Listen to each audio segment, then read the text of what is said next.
আগে ওনারটা জবাব দিই। আমরা যে প্রস্তাবটা দিয়েছি সেটা হলো জুলাই স্পিরিটকে ধারণ করার দৃষ্টিভঙ্গিতে দিয়েছি। আপনি কি জুলাইকে ধারণ না করেন তাহলে আপনি তো ফেসিবাদের পক্ষে গেছেন, অপব্যাখ্যার সুযোগ নাই।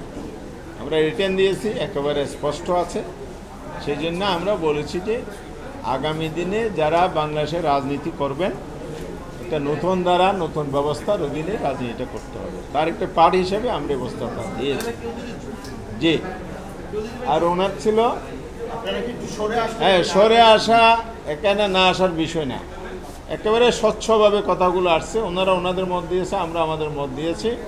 এই আলোচনার জন্য আবার বুধবারে আমরা বসবো, তখন তো কাছাকাছি আসার জন্য আরও উপায়ও বের হতে পারে। সুতরাং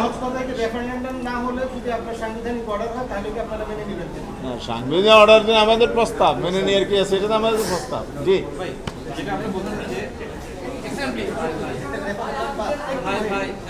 না, বাদ বলি নাই তো, দুটাই।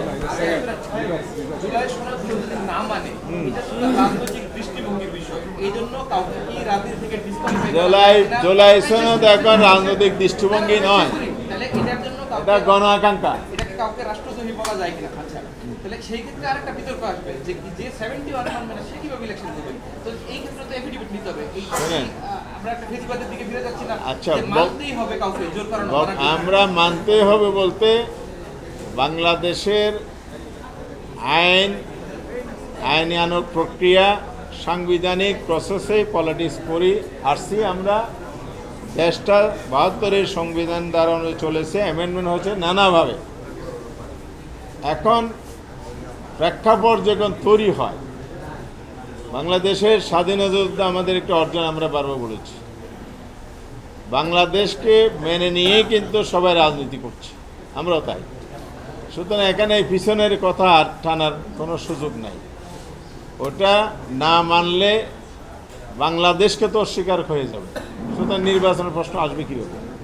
আর জুলাইটার হুবহু এরকম না হলেও জন আকাঙ্ক্ষার জায়গায় এই স্পিরিটটা এমন জায়গায় উচ্চ পর্যায়ে চলে গেছে যেটা ধারণ না করে ভবিষ্যতে আসলে রাজনৈতিক পথ চলা কঠিন।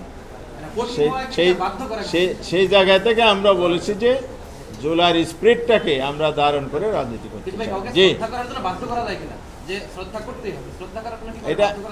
এটা বিষয়টা হলো প্রস্তাব আলোচনা হয়ে যে জায়গায় কনক্লুশন হবে সেই জায়গায় না আমরা এটা বলতে পারি। আমরা তো আলোচনা ক্লোজ করি না, 17 তারিখ আলোচনা হবে।